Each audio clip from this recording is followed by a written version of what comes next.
Hello students, you are welcomed to the video lecture series of Database Management System. In this video lecture, we will discuss about distributed database and we will also discuss different types of distributed database. So here we go to start our topic. So what is a distributed database? अभी तक जितना भी हमने database के बारे में पढ़ा तो अभी तक हमने बात की सेंट्रलाइज्ड डेटाबेस की. Now we will discuss what is a distributed database. So as a database जो कि आपका डिफरेंट डिफरेंट साइट्स पर फिजिकली लोकेटेड है, राइट? मतलब उसकी फिजिकल लोकेशन सेम नहीं है, that is distributed among several sites, that is called central, या we can say distributed database system, right? So distributed database, it is a database in which data is stored in storage devices that are not located in the same physical location. It means database आपका वहाँ stored होगा जहाँ पर आपका physical location same नहीं है. It means different different physical location पर आपका database stored है, but the database is controlled using a central database management system. It means आपका जो database system है वो आपका एक particular site से controlled होगा, right? Database आपका distributed है, different different sites पर physically located है, but जो use होगा उसका जो control होगा वो एक central system उसका control करेगा. For example, we can see in this diagram. Here there are different sites. Site 1, it has its own database, database 1. Site 2, it has its own database, database 2. And site 3, site 3 के पास database नहीं है, site 5 के पास का database नहीं है. But they can use it through they can use the database of other sites. In the similar way, we can see site n, database n है इसके पास, right? And site 4 के पास database 4 है. And these sites are connected through the computer network. तो जो भी communication होती है वो इनकी network के through होती है. So I hope you are clear with the concept of distributed database. ऐसा database जहाँ पर आपकी storage devices यानी कि आपका जो database है that is not located at the same physical location but it is distributed. Now we will see some differences between centralized distributed system as well as distributed database system. दोनों में difference देखते हैं कि क्या-क्या difference है दोनों में. So what is centralized database? ऐसा डेटाबेस जो सेम फिजिकल लोकेशन पर स्टोर्ड है, राइट? एंड सिंगल साइट ही उसे मेंटेन कर रही है, that is centralized database. So it is a database that is stored, located as well as maintained at a single location only, that is called centralized database. Whereas distributed databases, one which consists of multiple databases which are connected with each other and are spread across different physical locations, जो कि एक दूसरे से connected है and that is spread over the physical different locations. So that is called distributed database. In the centralized database, data access time in case of multiple users. अगर आपके users increase हो जाते हैं तो data access time भी आपका ज़्यादा हो जाएगा, right? It means data access time आपका increase कर जाएगा अगर आपके users बढ़ गए centralized database में. The data access time in case of multiple user is less in distributed database. क्योंकि data आपका distributed है तो उसके इसमें कितने भी users बढ़ जाए, आपका जो data access time है वो reduce रहेगा in comparison to centralized database. The next difference is in centralized database, the management, modification and backup of database is easier as entire data is presented same location. तो जो भी changes आपको करने हैं, backup लेना है, modification करने हैं या management करना है database का, एक ही site पर करना easy होगा in comparison to if data is distributed, right? So the management, modification and backup of database is very difficult in distributed database. Next difference is the database provides a uniform and complete view to the user. इसमें आपको database का complete और uniform view आप देख सकते हैं, whereas it is difficult because data is separated at different locations, so it will be difficult to view the uniform and complete view for a user, right?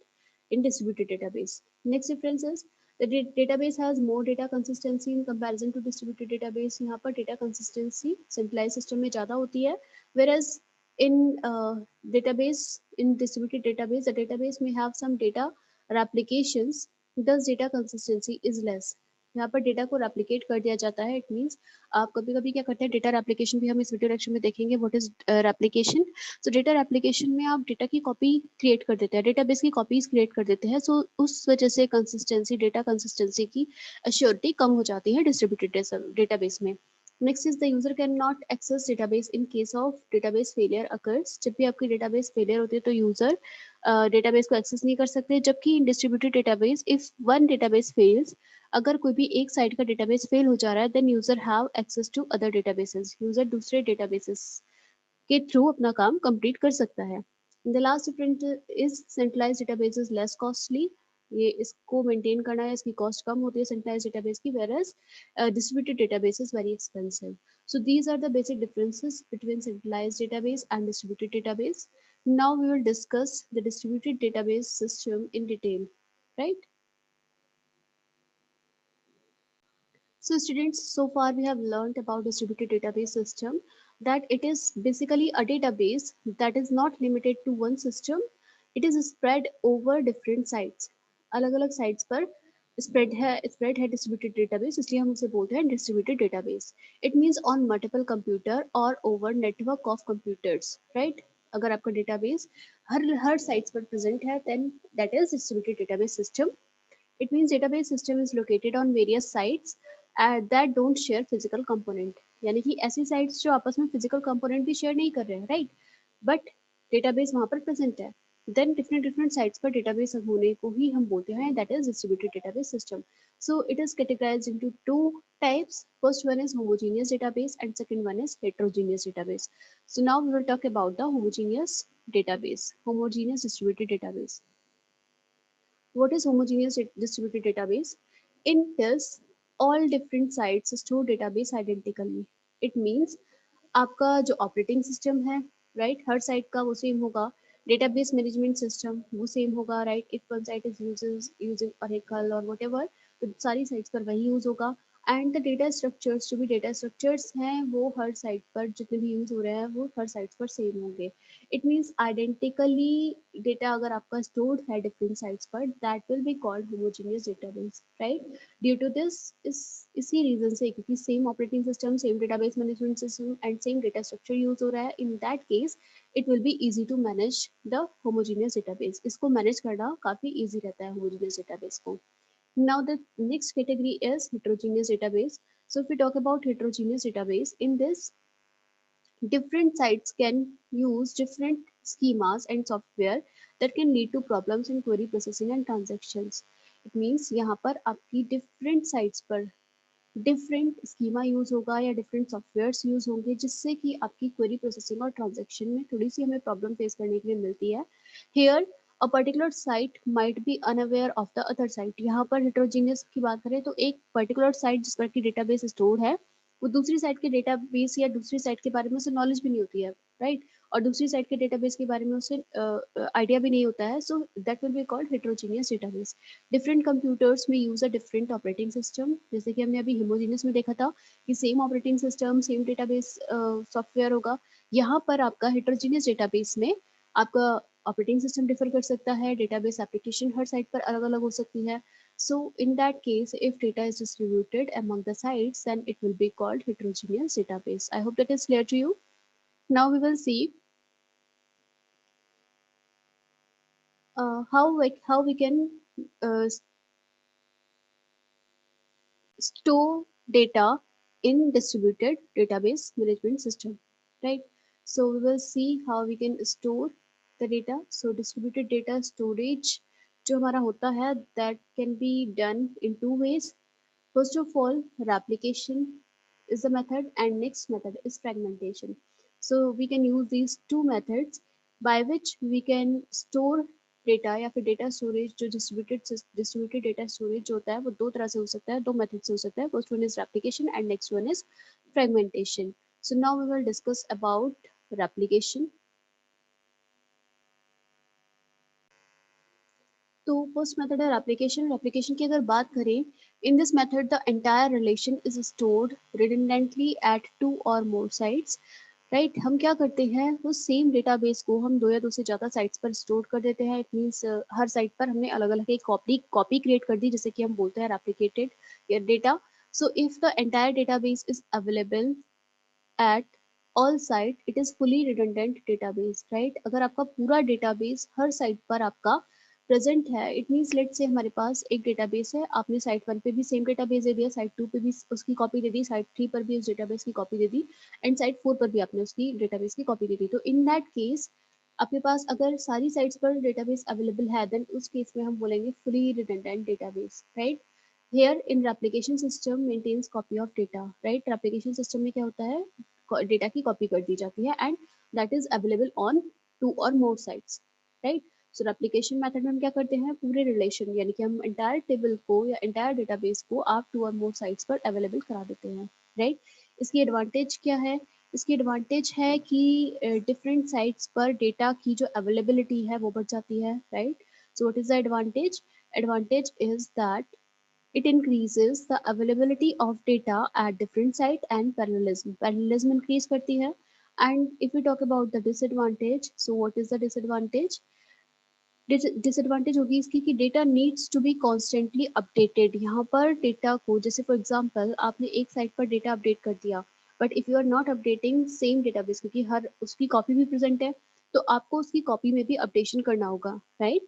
So any change made at one side needs to be recorded and at every side that relation is stored, or else it may lead to inconsistency. अगर आप ऐसा नहीं करते हैं, let's say for example ये आपका communication network है, right? And ये टू साइट्स हैं, हम अभी टू साइट्स का एग्जांपल ले लेते हैं। टू साइट्स पर, इस पर भी डेटाबेस है एंड इस पर भी डेटाबेस है, राइट? दोनों पर सेम कॉपी प्रेजेंट है, ये एक डेटाबेस है और इसकी कॉपी इस वाली साइट पर प्रेजेंट है। So if in case you are updating this table और दिस डेटाबेस, तो क्योंकि इसकी कॉपी ये है, राइट? इस डेटाबेस वाली, इस डेटाबेस की कॉपी यहाँ पर भी प्रेजेंट है इस साइट पर। So if you are not updating on data on this site, then it will lead to inconsistent result, right? Is that here? So this is a disadvantage कि data needs to be constantly updated in replication method. I hope that will be clear to you now. Now the next one is fragmentation, and we will discuss fragmentation. In this, in the fragmentation, what we do, we just relations को हम fragment कर देते हैं, right? Fragment करने का मतलब क्या है? In this the relations are fragmented. इसका मतलब क्या हुआ? It means they are divided into smaller parts, right? अगर लार्जर पार्ट्स है तो हम उनको स्मॉलर पार्ट्स में डिवाइड कर देते हैं, right? And each of the fragment is stored in different site. हमने क्या किया, लार्ज डेटाबेस को आपने उसके फ्रेगमेंट यानी कि उसके पार्ट्स किए एंड डिवाइड करके स्मॉलर पार्ट्स को आपने डिफरेंट साइट्स पर अवेलेबल करा दिया, वेयर दे आर रिक्वायर्ड। जहाँ जहाँ उस जिस भी पर्टिकुलर फ्रेगमेंट की रिक्वायरमेंट थी, आपने वहाँ वहाँ डेटा सेंड कर दिया। It must be made sure that the fragments are such that they can be used to reconstruct the original relation. It means जो आपने ओरिजिनल रिलेशन को डिवाइड करके फ्रेगमेंट्स बनाए हैं, अगर आप उन फ्रेगमेंट्स को वापस कंबाइन करें तो आपको ओरिजिनल रिलेशन मिल जाना चाहिए, right? It means there is not any loss of data. Data का कोई भी लॉस नहीं हो रहा है, राइट? अगर आप सारे फ्रेगमेंट्स को मिलाकर ओरिजिनल टेबल या ओरिजिनल रिलेशन आप कैलकुलेट कर लेते हैं, सो हम कहेंगे कि डेटा का लॉस नहीं हो रहा है, right? So what will be the advantage of this fragmentation? It does not create copy of data, जैसे कि हमने रेप्लिकेशन में देखा था। रेप्लिकेशन में हम डेटा की कॉपी कर रहे थे, बट यहाँ पर फ्रेगमेंटेशन में we don't require to create copies of data. So consistency is not a problem, right? Consistency की प्रॉब्लम इसमें नहीं आएगी। So this is the advantage of fragmentation over the replication method. So fragmentation method can be done in two ways. Now we will see that what are the two ways, in what way we can complete our fragmentation. So first method is horizontal and next is vertical. So if we talk about horizontal, or we can say splitting by rows, right? So splitting by rows method में हम क्या करते हैं, relation को different different groups में tuples की form में उनको group कर दिया जाता है, right? So relation is fragmented into groups of tuples so that each tuple is assigned to at least one fragment, right? यानी कि एक fragment में at least एक tuple आपका जरूर है, right? So this is horizontal fragmentation. And if you talk about vertical fragmentation होता है if you divide the relation या फिर if you split the relation by using columns, right? तो अगर आप columns को split करते हैं, that is vertical method. So the schema of relation is divided into smaller schemas, right? इस case में क्या होता है, vertical fragmentation में आपका जो schema है, यानी कि जो भी आपके columns हैं, आप उनको क्या कर रहे हैं, schema में क्या होता है, schema is a collection of your data or columns, right? तो जो भी आपका स्कीमा है, आप उसको डिवाइड करके स्मॉलर स्कीमास में कन्वर्ट कर देते हो, यानी कि आप कॉलम्स के थ्रू उन्हें स्प्रेड कर देते हो। Each fragment must contain a common candidate की। हर फ्रेगमेंट का, यहाँ पे लेट्स से आपने ये पर्टिकुलर आपकी टेबल है, एक छोटा सा एग्जांपल ले लेते हैं, ये पर्टिकुलर आपकी टेबल है, इस टेबल में 3 कॉलम्स है, राइट। अब आप फ्रेगमेंट कर रहे हो, उस फ्रेगमेंट में फर्स्ट कॉलम और सेकंड कॉलम आप यहाँ ले रहे हो, राइट। एक एक फ्रेगमेंट में आपने फर्स्ट और सेकंड कॉलम ले लिया, एंड जो आपका सेकंड फ्रेगमेंट है उसमें आपने थर्ड वाला कॉलम ले लिया, राइट। सो फर्स्ट सेकंड आपके कॉलम, इस तरह से आपने इस टेबल के 2 फ्रेगमेंट क्रिएट किए। Now, what is the point? Each fragment must contain a common candidate key so as to ensure lossless join, right? So यहाँ पर जितने भी फ्रेगमेंट आप बनाएंगे तो इस हर फ्रेगमेंट में एक कैंडिडेट की जरूर होनी चाहिए, कॉमन कैंडिडेट की दोनों में प्रेजेंट होनी चाहिए, राइट। तो जिस भी वे में आप फ्रेगमेंट बनाए, दोनों में कॉमन कैंडिडेट की आनी चाहिए, राइट। सो आपको इस तरह से यहाँ पर फ्रेगमेंट करना होगा। सो स्टूडेंट, आई होप आपको डिस्ट्रीब्यूटेड डेटाबेस का कॉन्सेप्ट क्लियर होगा, and we talked about replication and fragmentation also in this video lecture. So thank you so much for watching this video. Do like, share the video and subscribe the channel.